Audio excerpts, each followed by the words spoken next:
No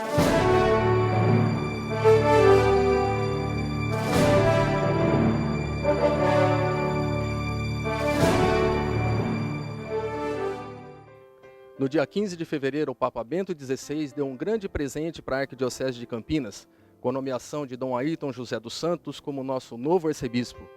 E hoje Dom Ayrton abre um espaço para nós na sua agenda e nos recebe para uma pequena entrevista. Bom dia para o senhor.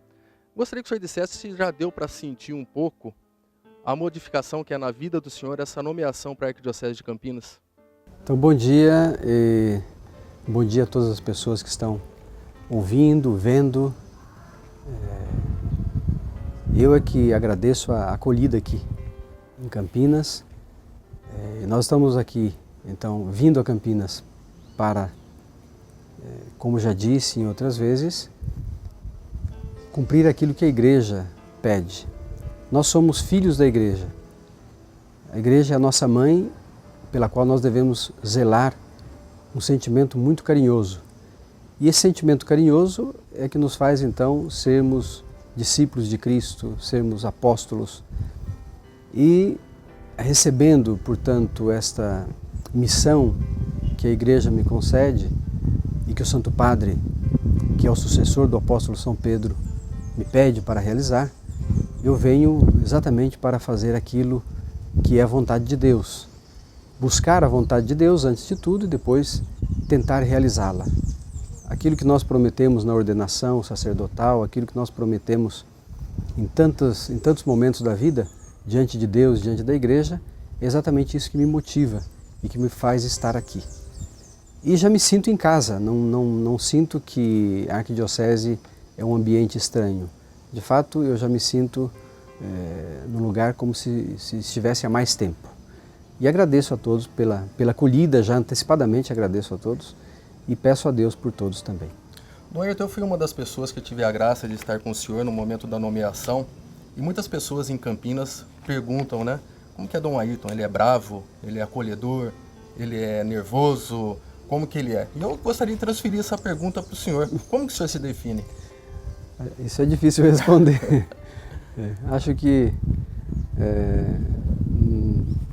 Eu gosto muito de estar com as pessoas.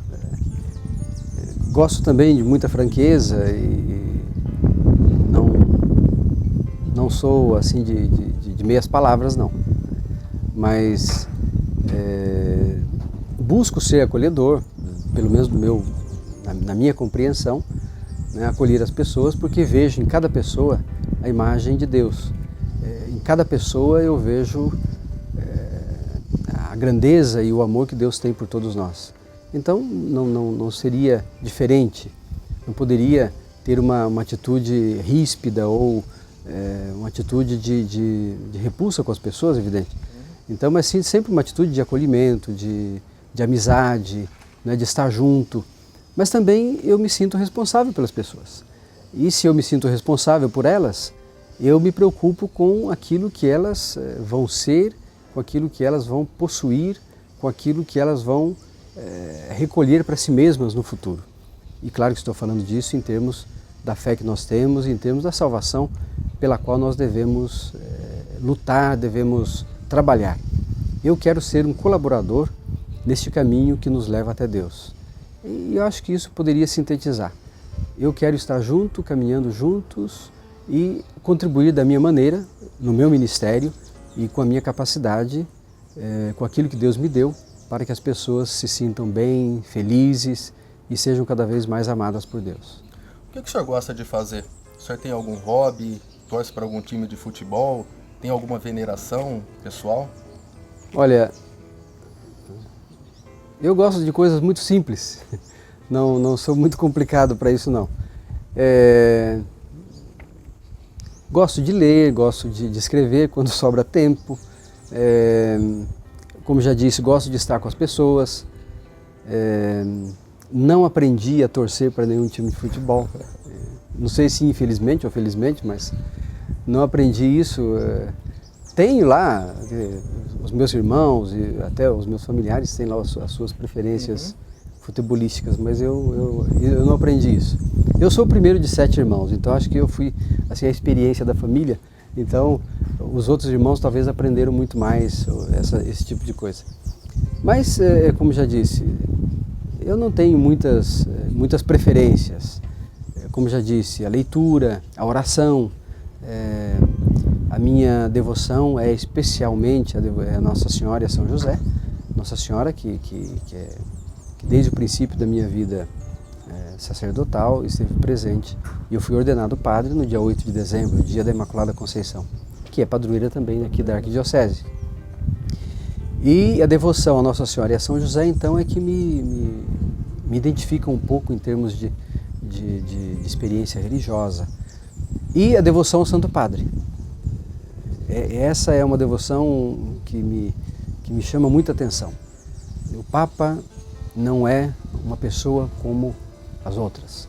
É sucessor do apóstolo São Pedro. E eu vejo isso na fé, mas numa fé que move, que me inspira e que me faz dar passos.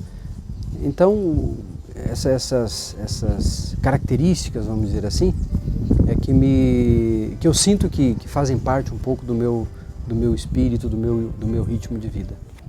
O senhor falou que o senhor é o primeiro de 7 filhos. Gostaria que o senhor falasse um pouquinho sobre a infância do senhor, dos seus pais, onde o senhor nasceu. Olha, eu nasci numa cidadezinha que se chama Bom Repouso. E o pessoal diz, bom, mas então é uma cidade muito tranquila, mas para chegar até lá eu tenho que subir uma serra de 18 quilômetros. Então, depois de 18 quilômetros de serra, tem que ser um local bom para descansar de fato. Mas uma cidadezinha pequena, muito agradável, uma cidade que eu trago na lembrança, desde pequeno. Apesar de que eu saí desse local, em 64, eu tinha 8 anos, contava 8 anos de idade, e com os meus irmãos, né, éramos em 6 naquela época. O 7º irmão nasceu em São Paulo, já nós fomos para o ABC Paulista, desde 64, residi ali. Os meus primeiros anos de escola comecei nessa cidadezinha de Bom Repouso e terminei no ABC, em São Bernardo do Campo.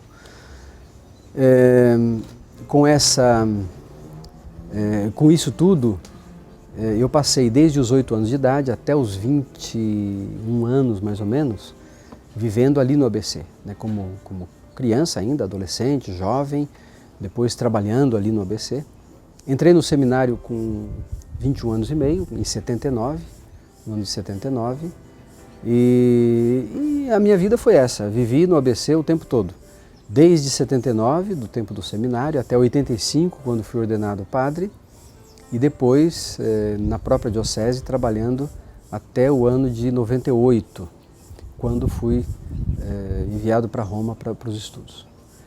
E a minha infância, a minha adolescência, a minha juventude foi eu tenho saudades daquele tempo, porque era um tempo bom, um tempo em que a gente se encontrava como família, um tempo em que nós estávamos perto, né, os pais, o pai, a mãe e os irmãos.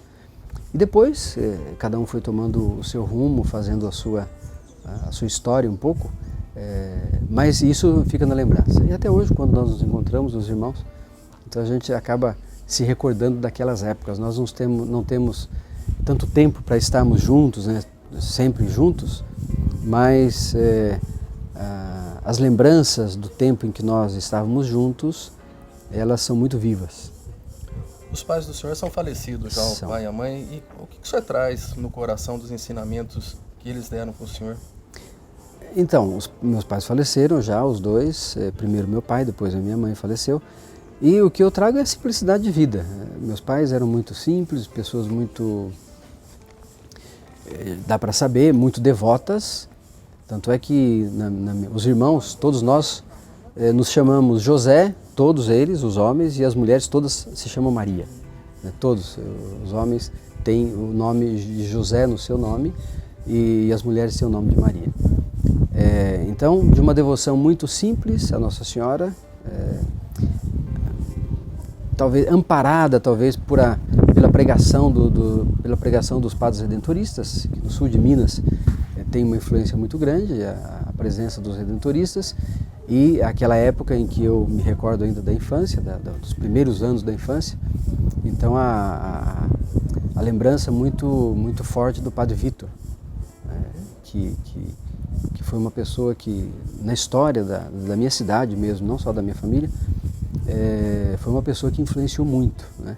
Nós ouvíamos o rádio, as pregações, então esse ambiente de religiosidade, de devoção, foi um ambiente muito rico. E os meus pais sempre transmitiram isso, com muita simplicidade, mas também com muita vivacidade. Meus pais eram pessoas muito atentas, né? Às coisas todas da vida e às coisas da família. E viveram o tempo em que viveram, se esforçaram e trabalharam incansavelmente para que nós pudéssemos ter trabalho, ter estudo, ter paz na família. Então, o que eu trago deles é essa simplicidade de vida e a certeza e a esperança que eles tinham, né? A certeza de que a vida não é tão ruim, apesar dos sofrimentos, apesar das dificuldades, e a esperança de que no futuro nós podemos construir um mundo melhor. Essa era uma certeza que animava os meus pais. Como que surgiu a vocação sacerdotal do senhor e qual foi a reação do pai e da mãe do senhor quando o senhor chegou em casa e falou, vou ser padre? Antes, quando criança ainda, depois de adulto, minha mãe dizia, bom, mas a gente já sabia que talvez que fosse ser padre. Mas nunca houve nenhuma conversa específica sobre isso. Nunca meus pais falaram especificamente de vocação, mas a vida que eles testemunharam me falava da vocação, da entrega a Deus, da busca da vontade de Deus. Com 16 anos, 15 para 16 anos, eu então falei para os meus pais que eu pensava em ser padre. E naquela época, o padre da minha paróquia, em Santo André, para comunicar a ele que eu pensava isso, eu pensava em ser padre. E minha família não teve nenhuma reação assim estranha, porque seria normal na minha casa que alguém quisesse ser padre. Não era nada estranho.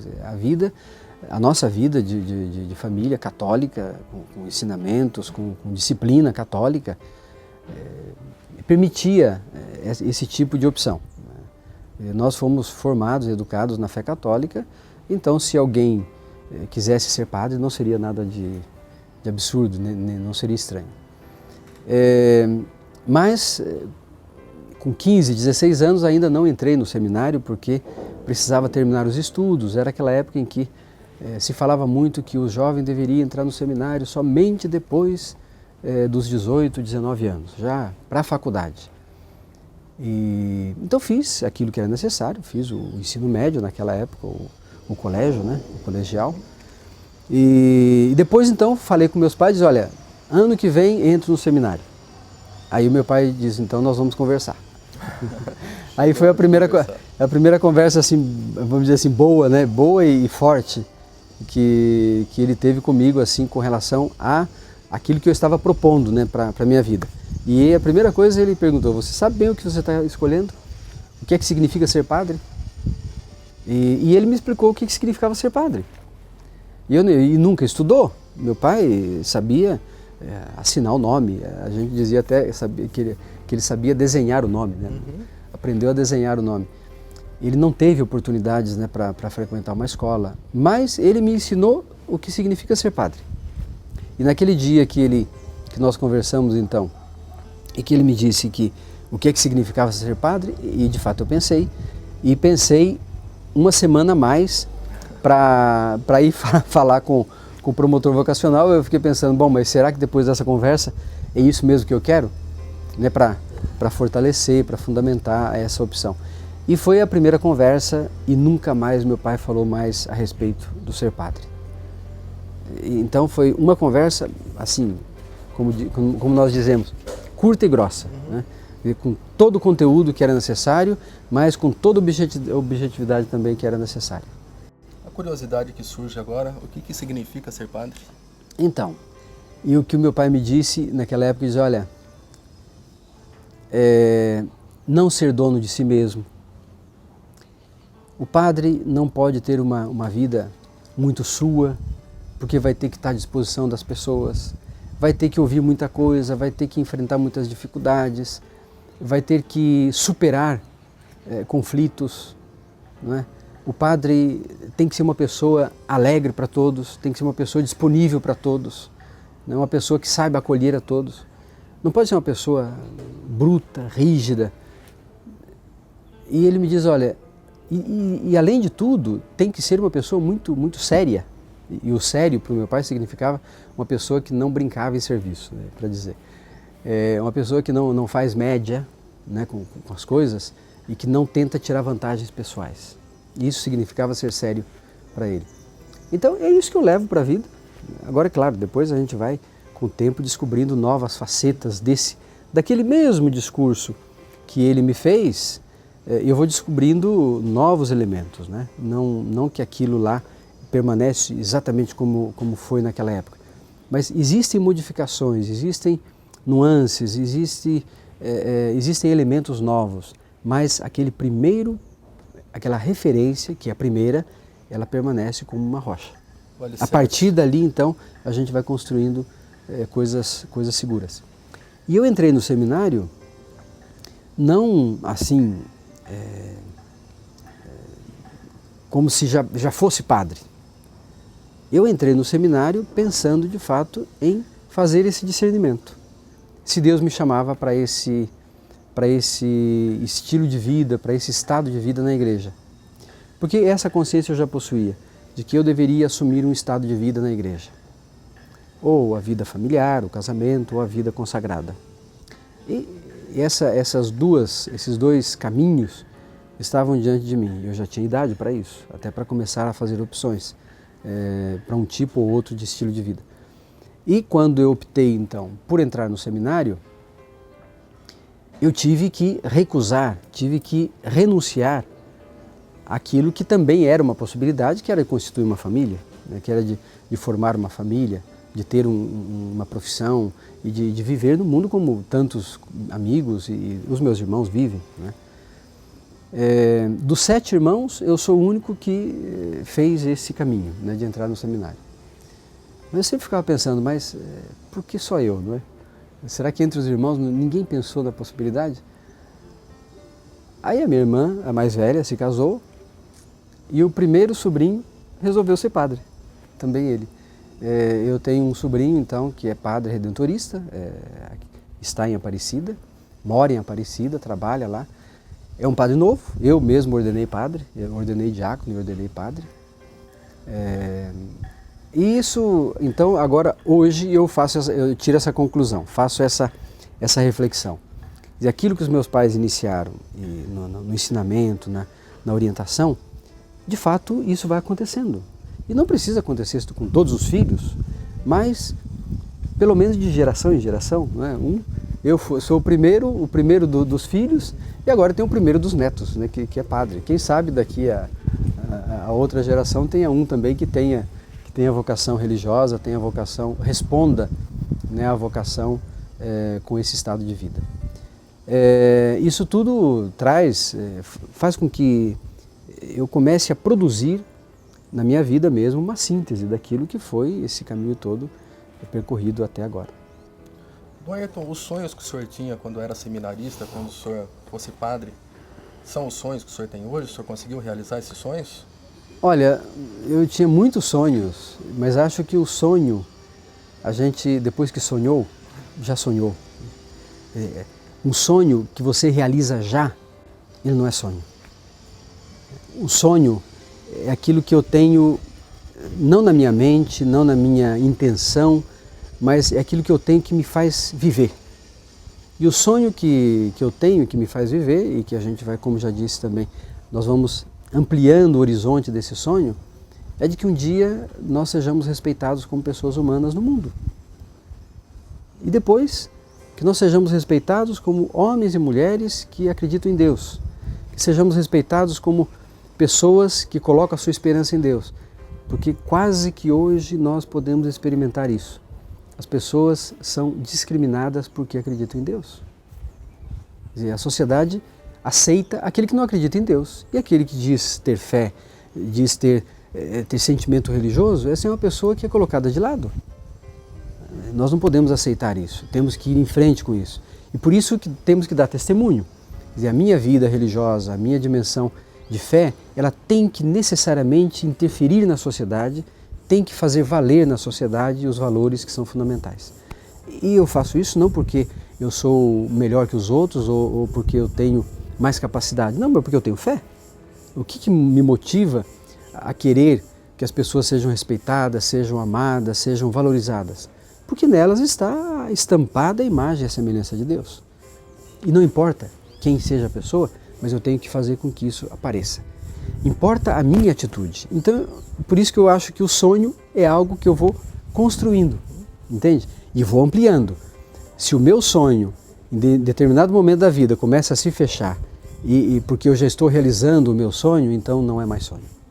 O sonho é de que um dia nós tenhamos de fato uma vida plena e claro que ele vai se realizar, esse sonho vai se realizar plenamente quando nós estivermos diante de Deus no reino dos céus. Mas aqui nós temos que antecipar essas características do reino, essas características da vida em Deus, da vida juntamente com as pessoas que buscam esse novo mundo, vamos dizer assim. A vida, ela adquire sentido e vai se fortalecendo cada vez mais na medida mesmo em que eu compreendo o meu destino. O destino de todo ser humano é Deus. Nós vamos voltar para Deus, porque viemos dele.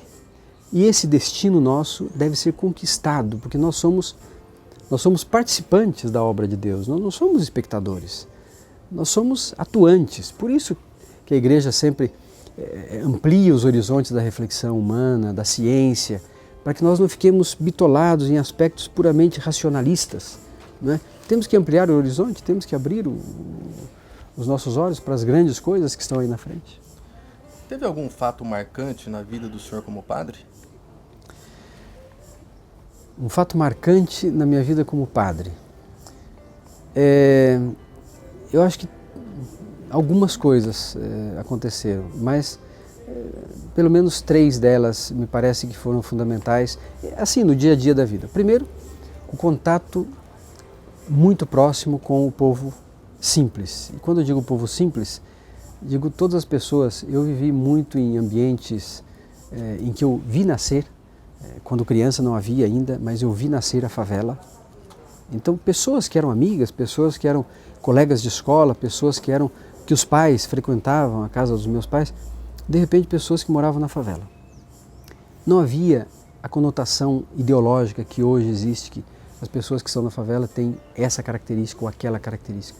Eram pessoas do meu convívio, mas que exploradas, subjugadas, às vezes até violentadas pela condição social, pelas condições da sociedade, eram obrigadas a isso. Mas são pessoas boas. Então, o meu convívio com pessoas simples e pessoas que necessitavam de tudo às vezes na vida. A segunda realidade que me chama a atenção da vida de padre é o fato das pessoas me chamarem de padre. De repente, depois do dia 8 de dezembro de 1985, no dia 9 de dezembro de 1985, eu encontrei com o pessoal da diocese, da paróquia, e o pessoal, padre, eu fiquei pensando, o que mudou? Ontem ninguém me chamava de padre e hoje me chamam de padre. Então, o ser padre, essa é uma realidade que me chamou muita atenção e me deu muita, vamos dizer assim, muita amplitude daquilo que é o ministério sacerdotal. Quando alguém chama o padre de padre, ele não está olhando para uma pessoa. E essa é a responsabilidade que nós temos. Se eu tenho consciência de que aquela pessoa que me trata como padre, que busca a mim como padre, que vem até mim ou para um sacramento, ou para um aconselhamento, ou para participar dos sacramentos, e me vê como padre, então eu tenho uma responsabilidade muito grande sobre aquela pessoa. Eu não posso decepcionar aquela pessoa. Nem que eu me estoure, né, para dizer assim, eu tenho que ir até o fim. Então, aqui que entra aquela questão dos valores fundamentais. Por valores fundamentais a gente dá a vida. Por experiências de fé a gente dá a vida. por essa busca de Deus que as pessoas têm e que nos colocam no meio dessa busca, nós nos tornamos ponte para essas pessoas que buscam a Deus. Então, por isso nós damos a vida. Agora, por ideias, eu não dou a vida por ideias. Hoje eu tenho uma ideia, amanhã eu tenho outra. Agora, por convicção, por profundidade de sentimentos e de certeza naquilo que Deus nos oferece, então eu tenho a capacidade de dar a vida. Então é isso que me chamou muita atenção. O fato das pessoas observarem e me procurarem e, como disse, me chamarem de padre. Isso me causava assim uma reflexão muito forte. Antes eu não era padre, ninguém me chamava de padre, agora sou padre e as pessoas buscam a minha palavra, os conselhos, a orientação, porque aquilo vai valer para a vida delas. Então a minha responsabilidade é enorme. E nós padres temos uma responsabilidade grandíssima diante de Deus, porque nós conduzimos o povo de Deus. Fomos colocados no meio do povo de Deus para ajudá-los a chegar onde Deus quer, não onde nós queremos. Como foi o convite que o senhor recebeu para ser ordenado bispo, como bispo? Foi Dom Paulo que fez esse convite para o senhor, quer dizer, que transmitiu esse convite para o senhor? Então, Na verdade, e aqui não é convite, né? É uma nomeação. E aqui está a terceira grande realidade da minha vida, de padre. Eu fui ordenado na Diocese de Santo André, sou do clero da Diocese de Santo André, e ali então vivi desde 86, finalzinho de 85 como padre, até 2001 como padre. No dia 30 de novembro de 2001, aí alguém da Nunciatura me telefonou dizendo que o núncio precisaria falar comigo. E me chamou a Brasília, fui a Brasília. E tinha algumas situações na diocese, nós estávamos orientando. Eu era membro do Colégio de Consultores, era o chanceler da diocese. E fui a Brasília assim, sem maiores preocupações, porque havia algumas situações que envolvia a chancelaria da diocese e o Colégio de Consultores que, para mim, era normal que eu fosse a Brasília. Quando eu cheguei a Brasília, lá pelas tantas, o núncio apostólico, que era Dom Alfio Rapsarda na época, ele me diz: olha, o Santo Padre quer que o senhor continue em Santo André. Eu digo: bom, mas eu vou ficar em Santo André? Não estou mudando de Santo André. Ninguém convidou para sair, então eu estou lá. Ele diz: não, mas como bispo. Aí me veio uma reação que eu não imaginava que isso fosse desse modo. Na época, eu disse então a Dom Alfio, mas... Ele diz: olha, já conversamos com o bispo de Santo André, que era Dom Décio Pereira, na época. Ele pediu um auxiliar, e o senhor vai ficar como bispo auxiliar em Santo André. Aí, eu não tinha entrado ainda na nunciatura, eu disse: ele, escuta, tem uma capela aqui? Ele disse: não, tem, pode ir lá rezar. Aí eu fui na capela e fiquei lá um tempo, não sei quanto tempo fiquei na capela. Eu só sei que, de repente, eu ouvi um barulho de passos e o núncio estava atrás, né, que vinha me chamar para ver a documentação e tal. Mas para mim, aquele momento na capela foi, assim, um lapso de tempo. Ele depois me disse que eu fiquei meia hora ajoelhado na capela, porque tudo passou diante dos olhos, como padre, como pessoa, até como amigo das pessoas que eu conhecia. Eu digo: mas e agora, como é que vai ser isso tudo? Mas uma coisa que, isso eu aprendi muito à época de seminarista, de padre, eu aprendi muito com Dom Cláudio Umes. Ele dizia: olha, nós temos que nos colocar nas mãos de Deus e tentar entender o que é que Jesus Cristo faria agora. E quando então me veio essa notícia, eu me fiz essa pergunta: o que é que Jesus Cristo me pede nesse momento? E aí, então, eu não tive nenhuma dúvida, e o núncio me diz: o senhor não me respondeu se aceita ou não. Eu digo: mas claro que eu aceito, não tem como não aceitar, né? Porque de fato era para mim foi assim uma grande uma grande questão. O que é que significa fazer a vontade de Deus? E por isso o meu lema episcopal é exatamente esse da carta aos Hebreus. Para fazer a vontade de Deus. E eu acho que nós existimos para isso. Quando a gente faz aquilo que é a vontade de Deus, nós somos felizes, fazemos outros felizes. Agora, quando nós rejeitamos isso, ou reagimos, ou resistimos a isso, nós nos tornamos amargos, secos, né, sem vida. E aí também nós não conseguimos cativar ninguém, não conseguimos transmitir isso para ninguém.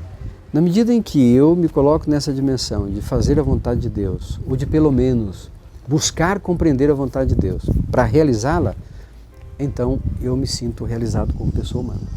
Porque eu estou em conexão direta com a minha origem, que é Deus. E essa ligação direta é que me faz ser o que eu sou. Então, se Deus me chama para um serviço na igreja, para um desafio, responder a um desafio, eu tenho que estar sempre disponível. E essa disponibilidade, vamos dizer assim, essa abertura para aquilo que Deus me propõe é que me faz dar passos. E eu acredito nisso, que consigo dar passos porque exatamente antes de tudo eu me pergunto o que Deus pretende, o que Jesus Cristo quer da minha resposta. Como é que eu devo responder para que a vontade de Deus seja realizada e não a minha vontade, não os meus interesses, não aquilo que me traz alguma vantagem imediata.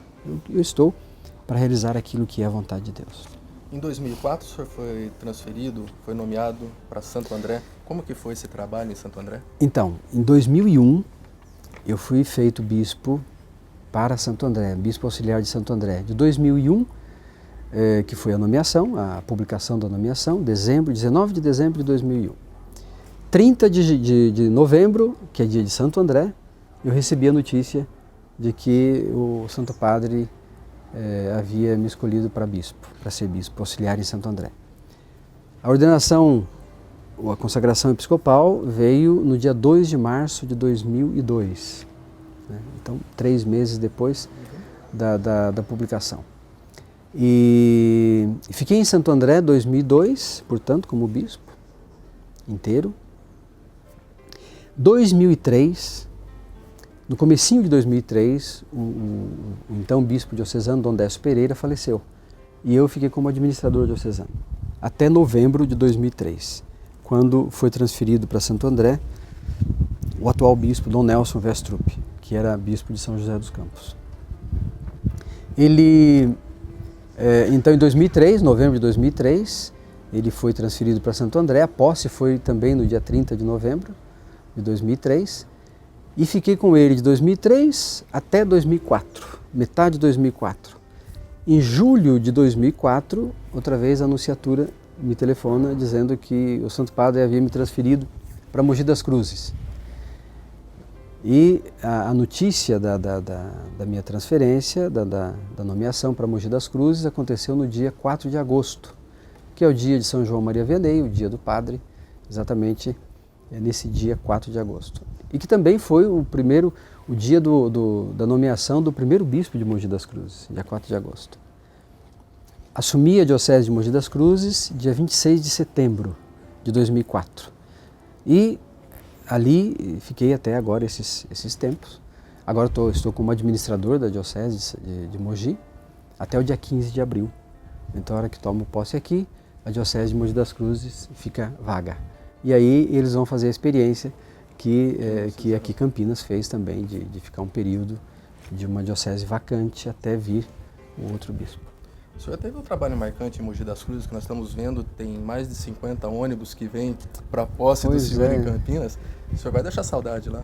Olha, eu costumo dizer assim que quando as pessoas se lembram da gente, elas se lembram de pontos que nem sempre são bons.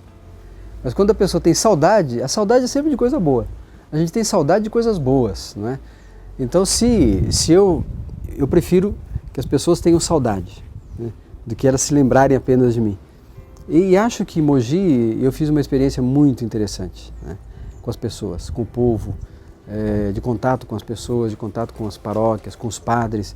Eu digo lá que a Diocese de Mogi das Cruzes, que vai completar 50 anos agora, nessa metade de ano, é uma diocese que também tem uma história muito rica, uma diocese de muitas vocações, uma diocese que espera, vamos dizer assim, muitas coisas boas acontecer e de fato irão acontecer coisas muito boas. Eu acabei em janeiro, no início de janeiro, ordenei 8 diáconos para a diocese. E claro que são diáconos para serem sacerdotes, para serem presbíteros daqui a pouco. E isso para demonstrar a riqueza e a vivacidade das pessoas na diocese. Um povo muito religioso, muito acolhedor e um povo que busca de fato, antes de tudo, que as coisas funcionem segundo aquilo que são o sentimento religioso, os sentimentos onde Deus esteja presente. Então são pessoas de muito valor e que buscam de fato colocar a dimensão do Evangelho, o ensinamento da Igreja no centro de suas vidas. E claro, com todas as dificuldades que em todos os lugares existem, mas Mogi das Cruzes é uma cidade muito acolhedora. Digo Mogi das Cruzes, mas isso diz respeito aos 10 municípios que compõem a Diocese de Mogi das Cruzes. É um povo muito bom e o bispo que for nomeado para Mogi das Cruzes vai sentir que é uma aventura muito boa em Mogi das Cruzes. Diziam lá que assim, quem chega em Mogi das Cruzes e toma água em Mogi das Cruzes não sai mais de lá. Bom, eu acho que isso às vezes acontece, porque lá existiam várias universidades e muitos dos que foram para estudar lá continuaram lá, se casaram lá, têm família e me disseram, olha, o senhor vai ficar aqui para sempre. Eu digo, para sempre não sei, mas eu vou ficar até quando der, até quando Deus quiser. Então não tenho nenhuma vontade de dizer, olha, eu gostaria de ir para outro lugar. E eu dizia para os padres, olha, eu vou ficar aqui em Mogi das Cruzes pelo menos 45 anos. Daí eu completo meus 75 e vou ficar por aqui a vida inteira. Mas, outra vez, nós temos que estar à disposição para fazer aquilo que a Igreja precisa e necessita. E isso aconteceu agora, quer dizer, fiquei 7 anos, exatamente dia 15 de abril, irá completar 7 anos e alguns meses, 6 meses, quase 7 anos e meio. E Deus quis que o senhor viesse agora para Campinas. Pronto. E quais são as suas expectativas? Então, a minha expectativa é essa, de que eu possa estar no meio do povo de Deus. Eu acho que não existe alegria maior do que essa, de estar no meio do povo de Deus. E lembrar o salmista, como é bom nós nos encontrarmos, né, o povo de Deus todo, que confia em Deus, como é bom nós estarmos na casa de Deus, como é bom nós estarmos juntos para celebrarmos a grandeza e a glória de Deus. A minha expectativa é essa, de estar junto com o povo de Deus aqui na Arquidiocese de Campinas. Nós somos aqui em Campinas 9 municípios, Campinas como sede da Arquidiocese, só que nós temos praticamente uma outra cidade que é a PUC Campinas. São 1.800 funcionários, 900 professores, 18 mil alunos. O senhor vai ser o grão-chanceler da universidade. O que o senhor espera também da universidade? Então, outra vez, eu espero poder contribuir. Eu quero ser uma ajuda, quero ser alguém que esteja trabalhando junto. E a universidade é um desafio evidente. Quer dizer, e grande, um desafio enorme. Não é qualquer desafio, porque é uma instituição que tem um nome a zelar muito, muito, muito importante. E até esse título de Pontifícia Universidade Católica, isso faz a gente se comover, né?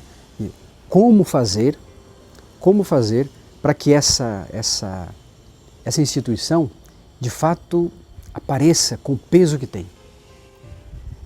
E eu quero contribuir para que isso aconteça, para que a nossa PUC seja de fato uma grande luz, né, na sociedade, na Arquidiocese de Campinas, evidente, mas no Brasil, no mundo, nós não podemos ter pequenos olhos para isso, não.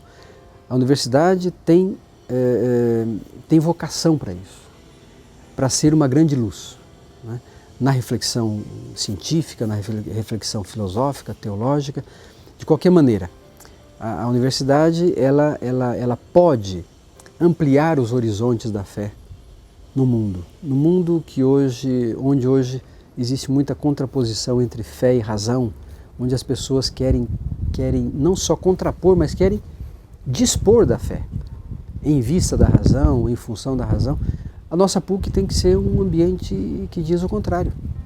Não existe contradição entre fé e razão.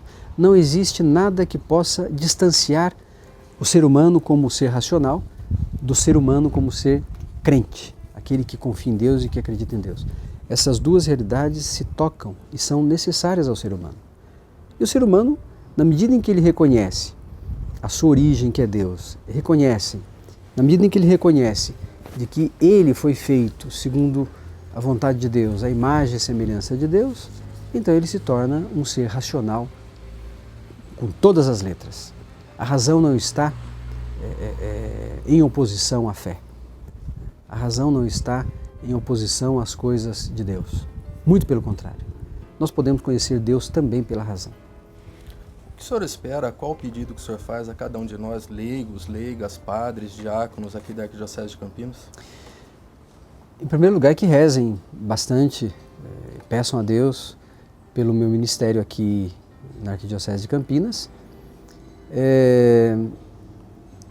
Amizade, não se esqueçam de que eu venho como arcebispo dessa arquidiocese, mas sou pessoa humana e que preciso, portanto, da palavra, preciso da oração, preciso do companheirismo, da amizade, preciso da ajuda. Quer dizer, desenvolver o ministério episcopal nesta metrópole, nessa grande cidade, exige de mim muita coisa, mas também exige dos fiéis, dos presbíteros, dos diáconos, dos religiosos, religiosas, de todos aqueles que compõem a igreja, exige também deles uma atenção. Se nós rezamos uns pelos outros, a vida vai melhor, é menos pesada. Se nós nos ajudamos mutuamente, a vida se torna uma alegria. Nós não precisamos lutar com a vida. Quando sentimos que as pessoas estão conosco, estão trabalhando, estão juntas, então nós sentimos que nós temos capacidade, podemos ir adiante. Claro que dificuldades e conflitos surgem e irão surgir, evidentemente, mas nós somos, antes de tudo, irmãos entre nós, filhos de Deus, membros da igreja, como disse no início, da nossa mãe igreja, que nos acolhe sempre, nos educa, nos orienta. Tudo pronto para a posse? Acho que está tudo pronto, estamos vendo.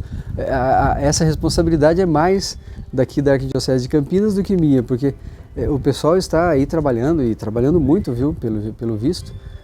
A liturgia, a organização do próprio dia, a recepção das pessoas que virão, os bispos, padres, amigos, de toda a Arquidiocese, mas também de outros lugares, pessoas que virão. Então, acho que tudo está encaminhado, está muito bem, pelo que eu sei, está muito bem feito. E os padres estão assim, empenhados mesmo para valer nesse trabalho. Isso vai ser uma grande alegria para a Arquidiocese.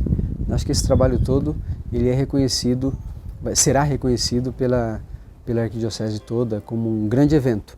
E não um grande evento por causa de uma pessoa, mas um grande evento da igreja. Nós, fazendo isso, nós apresentamos a igreja. O que é a igreja para o mundo, para a sociedade, para as pessoas?